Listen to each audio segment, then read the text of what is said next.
Assalamualaikum warahmatullahi wabarakatuh. A'udzubillahi minasyaitonirrajim. Bismillahirrahmanirrahim.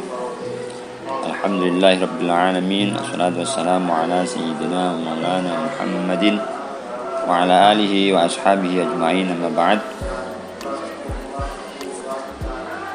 Ayyuhal musyahidun al-kiram, pada kajian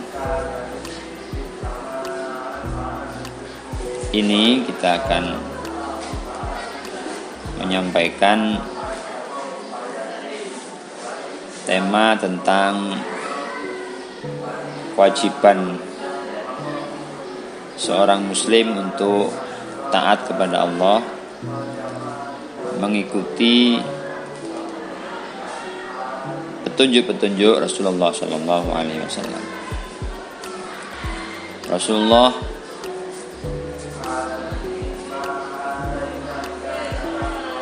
menyampaikan bahwa man ata'ani faqad ata'a Allah wa man asani faqad asallah. Barang siapa yang taat kepadaku, maka orang ini benar-benar taat kepada Allah. Dan barang siapa yang bermaksiat kepadaku, maka benar-benar orang ini bermaksiat kepada Allah Subhanahu wa ta'ala. Maka berlandaskan hadis ini, mengikuti petunjuk Rasulullah adalah sebuah kewajiban, satu kewajiban bagi umat Islam. Barang siapa beramal tidak mengikuti Rasulullah, maka amalnya ditolak. Sekuat apapun, sehebat apapun ibadah seseorang, tetapi meninggalkan petunjuk-petunjuk Rasulullah, maka ibadah itu akan ditolak oleh Allah Subhanahu wa ta'ala. Tentu mempelajari berbagai hadis, literasi hadis, kitab-kitab hadis ini penting, karena dari situlah kemudian akan kita dapatkan petunjuk-petunjuk yang jelas bagaimana umat Islam harus melakukan ibadah, melakukan muasyarah, melakukan hubungan dengan sesama manusia, baik lingkungan kecil, keluarga, kemudian berbangsa dan bernegara, maupun antara hubungan negara dengan negara yang lain. Tentunya ini dilandasi oleh semangat rahmatan lil alamin. Maka di dalam menyempurnakan agama kita, tidak boleh kita lepas dari tuntunan Rasulullah Sallallahu Alaihi Wasallam. Misalnya di dalam keluarga, Rasulullah telah memberikan contoh teladan yang luar biasa. Menjadi seorang ayah yang bertanggung jawab, menjadi seorang suami yang bertanggung jawab, dengan kekuatan tenaga fisiknya, beliau berusaha mencukupi kehidupan keluarganya.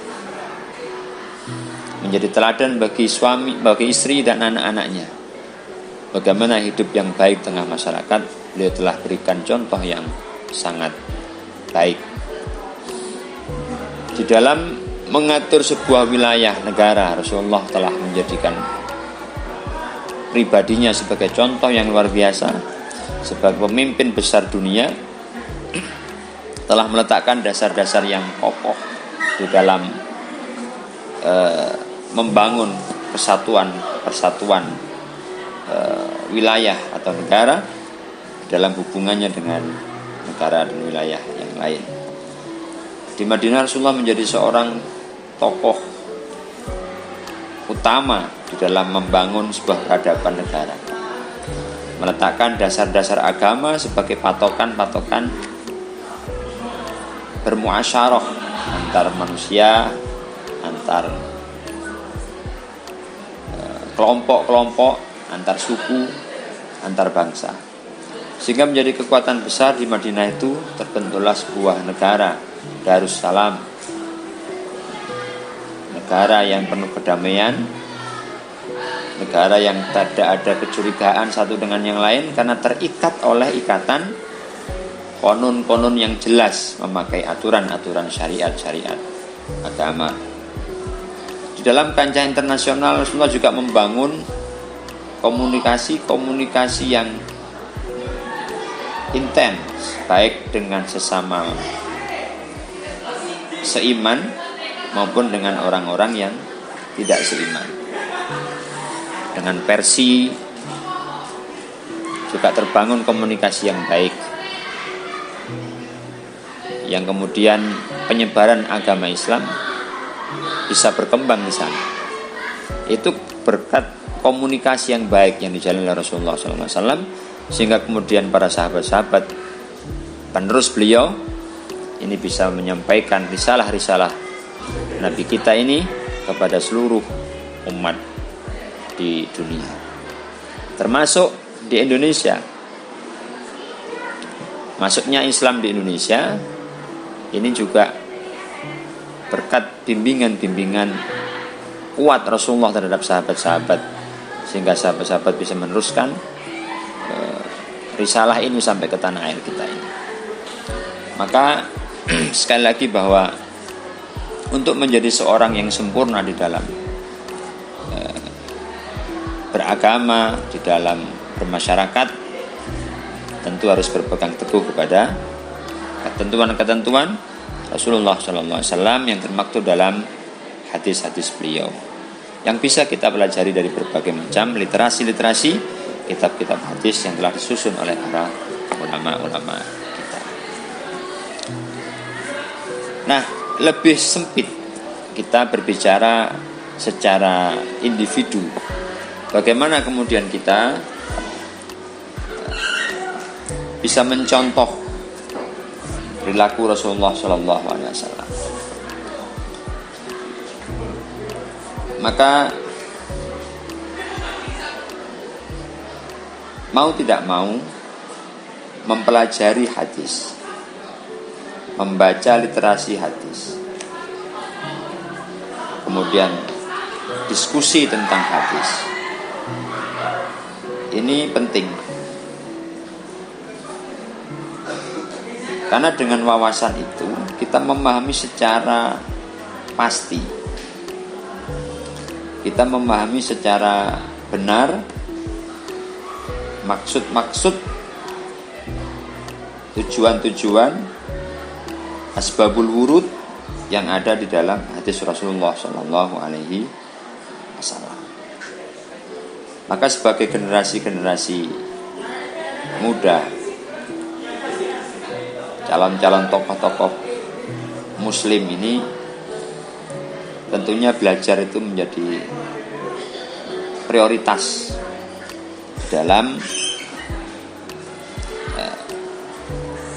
mengemban amanat agama. Bolehlah kita mempelajari disiplin ilmu-ilmu yang lain, tetapi disiplin ilmu agama ini juga perlu mendapatkan prioritas, sehingga nilai-nilai luhur di dalam beragama ini tidak terkikis oleh perkembangan dunia teknologi. Semangat ilmu di dalam agama ini justru menjadi patokan, menjadi dasar yang kuat bagi perkembangan teknologi.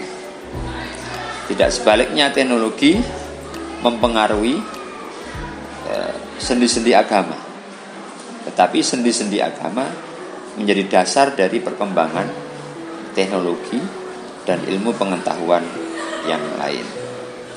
Saya kira ini yang perlu kita tekankan, kita tegaskan, untuk senantiasa kita kuatkan di dalam hati kita bagaimana mencontoh, bagaimana mengikuti perilaku Rasulullah SAW dengan berbagai literasi-literasi hadis yang disusun oleh para ulama-ulama kita. Semoga bermanfaat.